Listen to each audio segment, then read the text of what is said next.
Hello बच्चों, good afternoon. कैसे हैं सभी? मस्त होंगे, स्वस्थ होंगे, जबरदस्त होंगे सभी बच्चों। आइए देखेंगे आज पुनः एमसीक्यू का दूसरा वीडियो आपके बीच जाएगा, है ना। क्लास 10th सभी विषयों से मिला करके वैकल्पिक क्वेश्चंस को मैंने एनसीईआरटी के सभी किताबों के माध्यम से इंक्लूड किया है और फिर आपके बीच ये बेहतरीन एक से एक सवाल का मैं जिक्र करूंगा। और दूसरा वीडियो का पहला क्वेश्चन बिना देर किए पहला क्वेश्चन पर हम लोग चलते हैं, बिना समय बिताए पहला क्वेश्चन पर हम लोग चलते हैं। हम देखेंगे कि पहला क्वेश्चन क्या है मेरे बच्चों। बोल रहा है जर्मनी का एकीकरण कब हुआ था, है ना। देखिए बड़ा ध्यान से क्वेश्चन को पढ़िए। बोल रहा है जर्मनी का एकीकरण कब हुआ था, इसका हम लोग क्या करेंगे, विश्लेषण करते हुए आगे बढ़ेंगे, है ना। जर्मनी के एकीकरण का विश्लेषण करते हुए आगे बढ़ेंगे हमारे बच्चों। बोला जर्मन एकीकरण कब हुआ था, तो आप ध्यान देंगे। बोला जर्मन एकीकरण जो हुआ था, जर्मन एकीकरण, जर्मनी का एकीकरण। बोला जर्मनी का एकीकरण कब हुआ था मेरे बच्चों, तो जर्मनी का एकीकरण हो गया था 1871 में। कब हो गया था? 1871 में हो गया। तो ध्यान देने की बात है यहाँ पर, जर्मन एकीकरण के मसीहा, है ना। जर्मन एकीकरण का जनक किसने किया था भाई? जर्मनी एकीकरण का जनक किसे कहा जाता है? सवाल ये भी पूछ सकता है आपको कि जर्मन एकीकरण का जनक किसे कहा जाता है? जर्मनी एकीकरण का जनक, है ना, प्रशा का चांसलर, प्रशा का चांसलर, प्रशा का चांसलर था, नाम है ऑटो वन बिस्मार्क। क्या नाम है? Auto von Bismarck. ध्यान देंगे, नाम है ऑटो वन बिस्मार्क। तो जर्मनी एकीकरण का जनक किसे कहा जाता है, जर्मनी एकीकरण का मसीहा किसे कहा जाता है? अगर इस प्रकार का सवाल आपको पूछ दे मेरे बच्चों तो ऑटो वन बिस्मार्क होगा। जर्मन एकीकरण प्रक्रिया कब हुई, तो आप देखेंगे ये प्रक्रिया संपन्न होती है 1871 को, 1871 में। आप देखेंगे कि इन्होंने जर्मनी का एकीकरण जो किया वो रक्त और लौह नीति के तहत किया, है ना, रक्त और लौह नीति के तहत किया। ये भी पूछता है, रक्त और लौह नीति के तहत किया, रक्त और लौह नीति के तहत जर्मन एकीकरण का प्रक्रिया किया। तो सवाल बनता है कि किस नीति के तहत जर्मनी का एकीकरण ऑटो वन बिस्मार्क ने किया था, तो रक्त और लौह नीति के तहत किया था। बड़ी बेहतरीन तरीके से आपको मैं एक के एक विश्लेषण, एक के बाद एक विश्लेषण करके मैं बता रहा हूं। कैसा रहेगा ये वीडियो बच्चों, हमें कमेंट सेक्शन में बताएंगे, कमेंट करके हमें बताएंगे हमारा वीडियो कैसा रहता है और कैसा रहेगा। आप हमारे चैनल को सब्सक्राइब करना ना भूलें, वीडियो को शेयर करना ना भूलें हमारे बच्चों। आप देखेंगे रक्त और लौह नीति, है ना। आप देखेंगे इन्होंने 7 सालों के दौरान, है ना, 7 सालों के दौरान, 7 सालों के दौरान इन्होंने 3 युद्ध किया था। कितने युद्ध किए? 3 युद्ध किए थे मेरे बच्चों, है ना, 3 युद्ध किए थे। 7 सालों के दरमियान में 3 युद्ध किया, ऑस्ट्रिया, डेनमार्क और फ्रांस से। किससे किससे किया? ऑस्ट्रिया, डेनमार्क, ऑस्ट्रिया, डेनमार्क और फ्रांस, ऑस्ट्रिया, डेनमार्क और फ्रांस, 3 युद्ध किया। और फिर आप देखेंगे कि तीनों युद्ध के बाद इन्होंने जर्मनी का एकीकरण पूरा किया। तो ये पहला सवाल, जर्मनी का एकीकरण कब पूरा हुआ, एक साधारण सा सवाल आपको पूछा था, लेकिन मैंने आपके सामने पूरा इसका विश्लेषण ही रख दिया। ये बहुत ही काम का चीज है बच्चों। ये आप देखेंगे कि इससे बहुत सारे सवाल आपके बनते नजर आएंगे ना। क्वेश्चन नंबर 2 पर हम लोग ध्यान देंगे। बोला क्वेश्चन नंबर 2 क्या है? बोला प्रसिद्ध पुस्तक हिंद स्वराज की रचना किसने की, है ना। प्रसिद्ध पुस्तक हिंद स्वराज की रचना किसने की, आपको पता होगा। प्रसिद्ध पुस्तक हिंद स्वराज की रचना जो किया था वो हमारे गांधी जी ने किया था। किन्होंने किया था? ध्यान देंगे। बोला हिंद स्वराज नामक पुस्तक की रचना जो की थी, हिंद स्वराज पुस्तक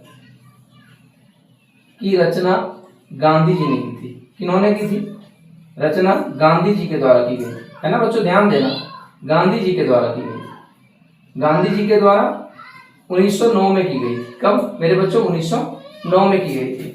बड़ा बेहतरीन सवाल है और ये पूछता है। मैं हिंद स्वराज पुस्तक के बारे में अगर बता दूं तो हिंद स्वराज पुस्तक में ही गांधी जी ने कहा था कि ब्रिटिशों का यहाँ पर जो साम्राज्य है, जो अंग्रेजों का यहाँ पर साम्राज्य स्थापित हुआ है, वो हमारे भारतीयों के ही मदद से हुआ है। अगर हमारे भारतीय ब्रिटिशों का किसी प्रकार का मदद करना छोड़ दे, किसी प्रकार का सहयोग करना छोड़ दे, तो 1 साल के अंदर उनका बोरिया बिस्तर समेट करके उसे जाना पड़ेगा। इसी पुस्तक में उन्होंने ये बात कही थी। तो ध्यान देंगे, ये हिंद स्वराज नामक जो पुस्तक है वो गांधी जी के द्वारा लिखी गई पुस्तक 1909 में, है ना। ना क्वेश्चन नंबर नेक्स्ट बोल रहा है पूना पैक्ट कब पारित हुआ। पूना पैक्ट अथवा पूना समझौता, मैं बता दूं पूना पैक्ट को पूना समझौता भी बोला जाता है। तो अगर कहीं पूना पैक्ट ना लिख करके पूना समझौता लिख दे, और सवाल इस प्रकार भी पूछता है मेरे बच्चों कि पूना पैक्ट किनके बीच हुआ था, बड़ा इंपॉर्टेंट सवाल बनता है कि पूना पैक्ट किनके बीच हुआ था। तो आप देखेंगे जो पूना पैक्ट हुआ था वो हमारे भीमराव अंबेडकर और गांधी जी के बीच हुआ था, है ना। भीमराव अंबेडकर पूना पैक्ट, पूना पैक्ट जो हुआ था वो BR अंबेडकर, है ना, शॉर्ट में मैं लिख दूं BR अंबेडकर और गांधी जी के बीच हुआ था, है ना, और गांधी जी के बीच हुआ था। ध्यान देंगे गांधी जी के बीच हुआ था पुणे के अरवदा जेल में। कहां पर हुआ था? पुणे के अरवदा जेल में हुआ था मेरे बच्चों। ध्यान दीजिए, पुणे के अरवदा जेल में इन दोनों के बीच एक समझौता हुआ था, है ना। पुणे के अरवदा जेल में इन दोनों के बीच 5 मार्च 1932 को, है ना, 5 मार्च 1932 को कब हुआ था? 5 मार्च 1932 को पूना पैक्ट हुआ था हमारे BR अंबेडकर और हमारे देश के जो राष्ट्रपिता कहे जाते हैं गांधी जी के बीच, है ना। ना क्वेश्चन नंबर नेक्स्ट पर हम लोग ध्यान देंगे। बुरा अर्थशास्त्रियों ने अंतरराष्ट्रीय आर्थिक विनिमय में किन गतियों प्रवाहों का उल्लेख किया? याद होगा आपको, है ना, किन किन गतियों और प्रवाहों का उल्लेख किया मेरे बच्चों? तो ध्यान देंगे, अर्थशास्त्रियों ने अंतरराष्ट्रीय आर्थिक विनिमय में 3 प्रकार की गतियों का उल्लेख किया था। कितने प्रकार के? 3 प्रकार के, है ना, 3 प्रकार के गतियों एवं प्रवाहों का उल्लेख किया था। गतियों एवं प्रवाहों का उल्लेख किया था, प्रवाहों का उल्लेख किया था। आप देखेंगे किन किन, तो आप देखेंगे व्यापार, श्रम और पूंजी का, है ना। पहला जो था वो था व्यापार, फिर आप देखेंगे श्रम, और फिर तीसरा जो था वो था पूंजी का। तो ये इन तीनों प्रकार के गतियों और प्रवाहों का उल्लेख आप देखेंगे इकोनॉमिस्टों ने, अर्थशास्त्रियों ने अंतरराष्ट्रीय आर्थिक विनिमय में किया था मेरे बच्चों। तो क्लियर हो गया होगा, है ना। तो अब चलते हैं क्वेश्चन नंबर 5 पर। 5 क्वेश्चन क्या बोल रहा है मेरे बच्चों? बोल रहा है जॉबर कौन थे? जॉबर क्या थे अथवा जॉबर कौन थे? तो जॉबर कौन थे मैं बता दूं। जॉबर जो थे वो बड़े बड़े उद्योगपतियों के द्वारा जॉबर को नियुक्त किया गया था। जॉबर का काम होता था मेरे बच्चों कि ग्रामीण क्षेत्रों से लोगों को पकड़ करके और समझा बुझा करके, है ना, प्रलोभन दे करके काम के लिए ले जाना। यानी जॉबर एक प्रकार का पुराना और विश्वस्त कर्मचारी था, है ना। बड़े बड़े उद्योगपतियों का ये जॉबर जो होते थे वो पुराना और विश्वस्त कर्मचारी होता था। तो आप देखेंगे बोल रहा है पुराना और विश्वस्त कर्मचारी होता था, विश्वस्त कर्मचारी होता था। तो जहां भी ऑप्शन में रहे कि जॉबर कौन थे, जॉबर क्या होते थे, तो जॉबर जो होता था वो बड़े बड़े उद्योगपतियों के अंदर काम करने वाला व्यक्ति होता था, जिसका काम होता था ग्रामीण क्षेत्रों से लोगों को बहला फुसला करके प्रलोभन दे करके और काम के लिए ले जाना, है ना। ये जॉबर होते थे। अब बाद में ये जॉबर बड़ा मजबूत होते नजर आए बच्चों। तो कहानी में आपने सुना होगा, कहीं जब पढ़ा होगा, या मैं जब मेरे बच्चे इसको देखेंगे तो उनको पता हो जाएगा कि हमने बताया है कि जॉबर जो थे वो पुराने और विश्वस्त कर्मचारी थे। साथ में कुछ दिन बीतने के बाद ये खुद बड़ा मजबूत होते नजर आए थे, काफी धन संपत्ति इन्होंने कमाया था। तो आइए अब हम देखेंगे ना क्वेश्चन नंबर 6 बोल रहा है भारत में पहला कपड़ा मिल कब और कहाँ लगा। याद करिए, भारत में पहला कपड़ा मिल कब और कहाँ लगा था मेरे बच्चों। तो भारत में पहला कपड़ा मिल जो लगा था, आप ध्यान देंगे, बोल रहा है भारत में पहला कपड़ा मिल, है ना, पहला कपड़ा मिल कहाँ लगा था। तो भारत में पहला कपड़ा मिल लगा था 1854 में मुंबई में, है ना, 1854 में मुंबई में। अभी का मुंबई है, उस समय का बम्बई था, है ना। 1854 में मुंबई में। मैं बता दूं, कहीं बच्चों के मन में ये सवाल आ जाए कि नहीं सर, पहला सूती कपड़ा मिल की स्थापना भारत में कोलकाता में हुई थी, तो बिल्कुल सही है कि पहली सूती कपड़ा मिल की स्थापना भारत में कोलकाता में जरूर हुई थी मेरे बच्चों। फोर्ट गलास्टर में हुई थी 1818 में। कब हुई थी? 1818 में। लेकिन वो सूती मिल जो है बहुत दिन तक नहीं चल पाया और बीच में ही बंद हो गया था, बीच में ही बंद हो गया था। जिसके बाद सफल सूती मिल जो कारखाना जो स्थापित हुआ भारत में, वो होता है 1854 में, और वो होता है आधुनिक मुंबई में, है ना। तो ये भी आपको क्लियर हो गया होगा। आइए हम लोग देखेंगे कि वुड ब्लॉक पद्धति सबसे पहले कहाँ विकसित हुई। वुड ब्लॉक छपाई कला सबसे पहले कहाँ विकसित होती है? तो वुड ब्लॉक का मतलब क्या होता है? लकड़ी वाले तख्ती पर, लकड़ी वाले तख्ती के माध्यम से अक्षरों की छपाई कला कहाँ विकसित होती है मेरे बच्चों? तो ध्यान दीजिए, वुड ब्लॉक पद्धति का जो विकास होता है सबसे पहले आप देखेंगे जहां पर सबसे पहले कागज का आविष्कार होता है। तो कागज का आविष्कारक देश कौन है? तो चीन है। तो सीधी सी बात है, वुड ब्लॉक पद्धति की भी विकास कहाँ हुआ? तो चीन में हुआ। अगर हम बात करें वुड ब्लॉक पद्धति का, तो वुड ब्लॉक पद्धति का जो विकास हुआ, वुड ब्लॉक पद्धति छपाई पद्धति का जो विकास हुआ मेरे बच्चों, और लिखोगे छपाई पद्धति का जो विकास हुआ वो चीन में होता नजर आता है। कहाँ पर होता है? चीन में होता है। उसके बाद धीरे धीरे और देशों में जाता है, हमारे भारत में भी आता है। आप देखेंगे हमारे भारत में सबसे पहले ये कहाँ आया था? तो गोवा में आया था। कहाँ? गोवा में आया था। ध्यान देने जो की बातें हैं, तो क्लियर हो गया होगा कि वुड ब्लॉक छपाई की तकनीक सबसे पहले चीन में विकसित होती। कहाँ पर? चीन में विकसित होती ना। क्वेश्चन नंबर नेक्स्ट, और क्वेश्चन नंबर 8 होगा मेरे बच्चों। बोल रहा है कॉर्न लॉ किस देश में पारित हुआ? कॉर्न लॉ किस देश में पारित हुआ था? कॉर्न लॉ का मतलब क्या होता है? कॉर्न मतलब होता है मक्का। क्या होता है कॉर्न का मतलब? मक्का होता है। तो मक्का से संबंधित नियम पारित हुआ था मेरे बच्चों, और ये कहाँ हुआ? तो इंग्लैंड में हुआ था। कहाँ हुआ था? इंग्लैंड में हुआ था। जब वहाँ के बड़े बड़े किसान और उद्योगपतियों ने जब वहाँ के सरकार पर से गुहार लगाया, कहा कि विदेश से जो मक्का का आप आयात कर रहे हैं उस पर आप प्रतिबंध लगा दीजिए, ताकि हम लोगों को यहाँ फायदा हो सकेगा, हमारा उत्पाद बिक सकेगा, हमारा प्रोडक्ट बिक सकेगा, है ना, हमारा प्रोडक्ट यहाँ पर बिक सकेगा। तो वहाँ की सरकार ने, आप देखेंगे कि 1815 के आसपास वहाँ की सरकार ने मक्का के आयात पर प्रतिबंध लगा दिया था। कॉर्न लॉ मतलब कॉर्न लॉ कहाँ पर पारित हुआ मेरे बच्चों? तो कॉर्न लॉ जो पारित हुआ था वो पारित हुआ था ब्रिटेन में। कहाँ पारित हुआ? का पारित होना ब्रिटेन में, इंग्लैंड में पारित हुआ था नहीं, ब्रिटेन में। आप देखोगे ब्रिटेन में ये 1815 में पारित हुआ, जब वहाँ के किसानों और बड़े बड़े उद्योगपतियों ने कहा कि भाई आप अगर विदेशों से सामान मंगाएंगे तो हमारा सामान नहीं बिकेगा और हम भूखमरी के कगार पर आ जाएंगे। लेकिन ध्यान देने जो बातें हैं, जो विदेश से जो मक्का आता था, जो दूसरे देश से वहाँ पर मक्का का आयात होता था मेरे बच्चों, चीप एंड बेस्ट होते थे, जो वहाँ के लोगों के लिए बड़ा बेहतर होता था। लिहाजा वहाँ के लोगों को भी यही पसंद था। वहाँ के भी लोगों को लगता था कि जो विदेश से चीजें आ रहे हैं वही हमारे लिए ठीक है। लिहाजा बाद में जब इन लोगों ने अब गुहार लगाई सरकार से कि कहा कि हे माय बाप, अब इसको आप इस पर प्रतिबंध लगा दीजिए, आप जो आयात पर जो प्रतिबंध लगाए हो उसको खोल दीजिए, नहीं तो हम लोगों को दिक्कत होगा, क्योंकि हम लोग इतना महंगे वस्तु को, ब्रिटेन में उत्पादित महंगे वस्तु को नहीं खरीद पा रहे हैं। लिहाजा वहाँ के सरकार ने उस पर लगाए गए प्रतिबंध को खोल दिया था, है ना। तो ध्यान देने जो भी बातें हैं, बहुत सारे बात किया इस पर, बहुत सारे क्लियरेंस किया। आप देखेंगे जितने बात मैं बोल रहा हूँ, टोटल बातों को सुनने के बाद आपके बहुत सारी चीजें क्लियर होंगे मेरे बच्चों, है ना। केवल यहाँ पूछा कि कॉर्न लॉ किस देश में पारित हुआ, तो इसका सटीक जवाब होगा ब्रिटेन में। हम एक वर्ड में इसका जवाब दे करके आगे बढ़ सकते थे, लेकिन इतना मैं क्यों बोल रहा हूँ? क्योंकि आपको ये इससे ज्यादा जरूरत है, आपको समझने की ज्यादा जरूरत है, जो आपको आगे भी काम देगा, भविष्य में भी आपको काम आएगा ना। क्वेश्चन नंबर नेक्स्ट, और क्वेश्चन नंबर 9 होगा, है ना। बोल रहा है लौह और रक्त नीति का प्रतिपादन किसने किया था? तो ध्यान दीजिए, हम जब पहला सवाल को डील कर रहे थे तो रक्त और लौह नीति के बारे में भी मैंने लिखा था।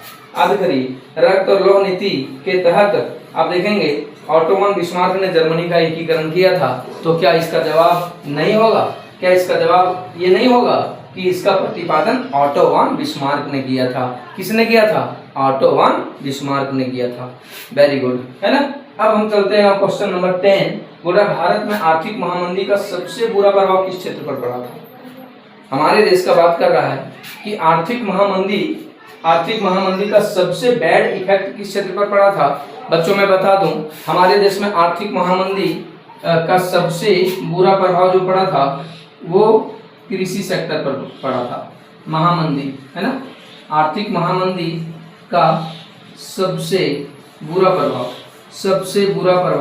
आप देखेंगे, आर्थिक महामंदी का सबसे बुरा प्रभाव कहाँ पड़ा था? तो कृषि सेक्टर में पड़ा था। कृषि क्षेत्र, है ना, ग्रामीण क्षेत्रों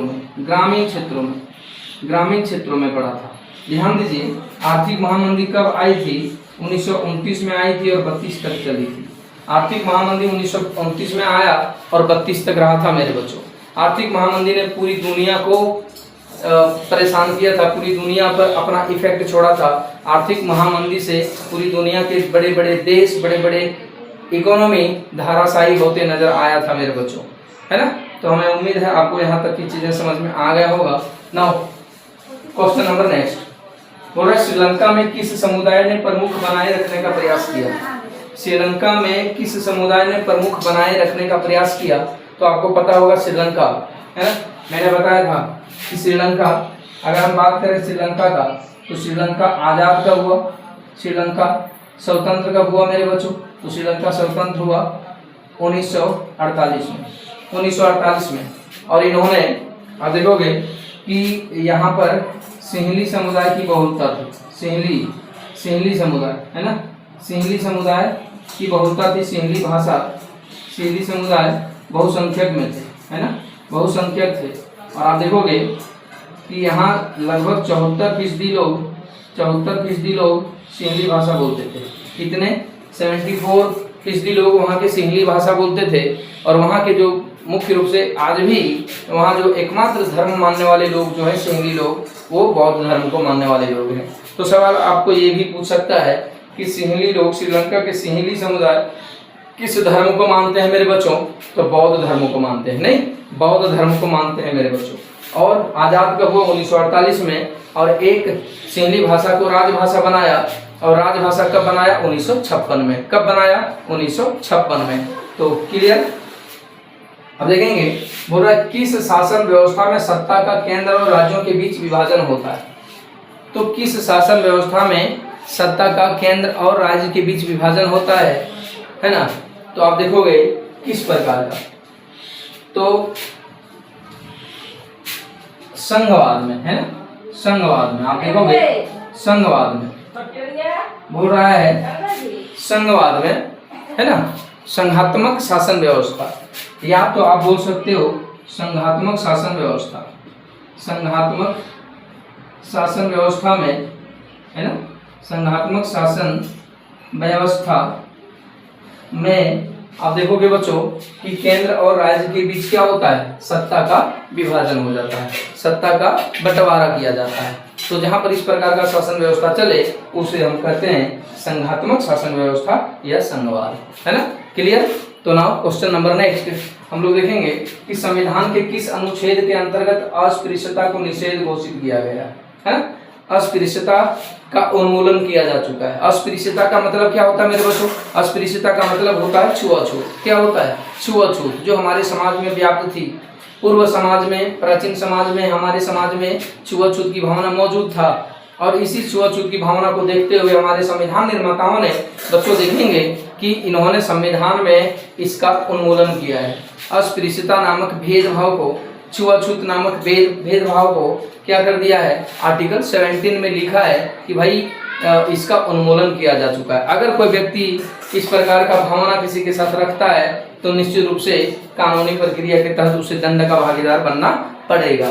तो आप देखेंगे आर्टिकल 17 बोल रहा है अस्पृश्यता, है ना, अस्पृश्यता का उन्मूलन जो किया गया है वो आर्टिकल 17 में किया गया है। किसमें? आर्टिकल, अनुच्छेद, आर्टिकल मतलब अनुच्छेद 17 बोल रहा है यहाँ पर अस्पृश्यता का उन्मूलन किया जा चुका है। अस्पृश्यता का उन्मूलन किया जा चुका है। अस्पृश्यता का उन्मूलन संबंधित प्रावधान, किसमें? आर्टिकल 17 में, है ना, किस अनुच्छेद में? 17 में। चलिए, तो क्लियर हुआ मेरे बच्चों, ध्यान देंगे। बोल रहा है कि शिक्षा, वन, विवाह, गोद लेना, उत्तराधिकार आदि विषय किस अनुसूची के अंतर्गत आता है? बोला ये सभी विषय आपको पता होगा अलग अलग विषय हैं। हमारे देश में 3 प्रकार की सूचियों में 3 प्रकार की सूचियों के अंतर्गत अलग अलग विषयों को रखा गया है, और जिसमें से हम देखेंगे पहला जो वो सूची है वो संघ सूची, और फिर हम देखेंगे बात करेंगे तो राज्य सूची का, और फिर हम बात कर ले बच्चों तो वो होगा समवर्ती सूची। यानी हमारे देश की सरकार अगर कानून बनाती है तो 3 प्रकार के सूचियों के अंतर्गत कानून बनाती है। तो संघ सूची के विषयों पर जो कानून बनाने का काम करती है वो केंद्र सरकार होती है। राज्य सूची के विषयों पर जो कानून बनाने का काम करती है वो राज्य सरकार होती है, और समवर्ती सूची के विषयों पर जो कानून बनाने का काम करती है वो केंद्र और राज्य दोनों सरकार होती है। तो बहुत बेहतरीन तरीके से मैं आपको पहले भी बताया हूँ और अभी भी मैं विश्लेषण कर रहा हूँ कि 3 प्रकार की सूची होते हैं, जिसमें से आपको पूछा कि शिक्षा जो है, वन जो है, विवाह जो है, गोद लेने का जो प्रथा है, उत्तराधिकार आदि जो विषय होते हैं वो किस सूची के विषय हैं? तो बेझिझक आप बोल सकते हो कि ये सभी के सभी विषय समवर्ती सूची के विषय हैं मेरे बच्चों। कौन सा सूची का विषय है? समवर्ती सूची का विषय है ना, क्योंकि इस पर दोनों सरकार कानून बनाती है, इन विषयों पर दोनों सरकार कानून बनाती है। बोल रहा है समवर्ती सूची का विषय है। किस? Question number 14। बोला क्वेश्चन नंबर 14 का जो जवाब होगा वो हो जाएगा समवर्ती सूची, क्योंकि समवर्ती सूची के विषयों पर कानून बनाने का काम दोनों सरकार का होता है। किसका होता है? दोनों सरकार का होता है मेरे बच्चों, ध्यान दीजिए ना। क्वेश्चन नंबर नेक्स्ट हम लोग देखेंगे, क्वेश्चन नंबर नेक्स्ट देखेंगे। बोल रहा है नर्मदा बचाओ आंदोलन का मुख्य उद्देश्य क्या था?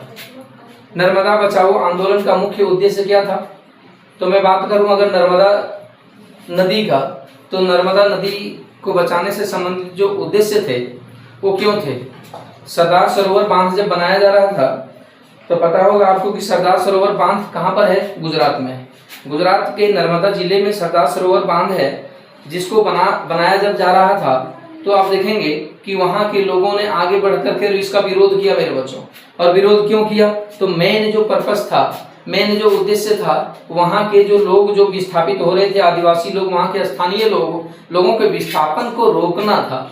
मेन उद्देश्य जो इसका था कि वहां के स्थानीय लोगों का विस्थापन को रोकना था मेरे बच्चों।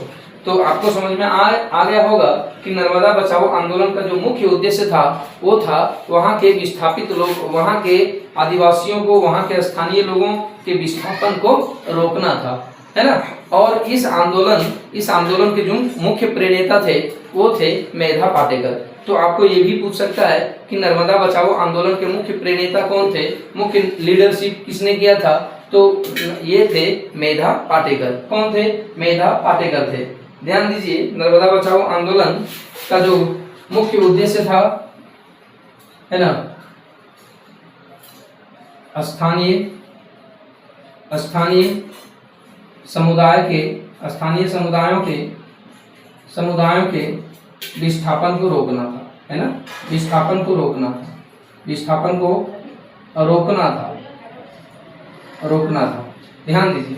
अब हम बात करें अगर पूरा यहाँ इसका जो मुख्य नेता था वो कौन थे? तो मेधा पाटेकर। अगर हम बात करें तो मेधा पाटेकर, इसके जो मुख्य नेता थे वो मेधा पाटेकर थे, है ना। नर्मदा बचाओ आंदोलन के मुख्य नेता, नर्मदा बचाओ आंदोलन के मुख्य नेता कौन थे? आंदोलन के नेता थे मेधा पाटेकर। ध्यान दीजिए ना। क्वेश्चन नंबर नेक्स्ट हम लोग देखेंगे। तो बोल रहा है क्वेश्चन नंबर नेक्स्ट जो है वो भारतीय राष्ट्रीय कांग्रेस की स्थापना कब हुई थी? बड़ा आसान सा सवाल। भारतीय राष्ट्रीय कांग्रेस की स्थापना कब हुई थी? इंडियन नेशनल कांग्रेस, INC, है ना। अगर हम शॉर्ट में बोले INC तो इंडियन नेशनल कांग्रेस की स्थापना कब हुई थी बच्चों? तो मैं बता दूं, इंडियन नेशनल कांग्रेस की स्थापना 28 दिसंबर, है ना, देखिए यहाँ पर लिखा हुआ है ना।